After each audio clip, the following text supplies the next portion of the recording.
का रे, ते हमरा बेटा से अपनी महबूबा के पैर से आइसक्रीम चटौले रहे? हाँ?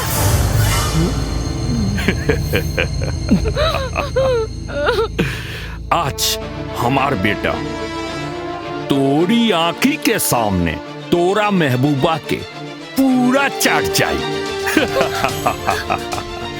और देखा तनी ते का कॉले ले। चल।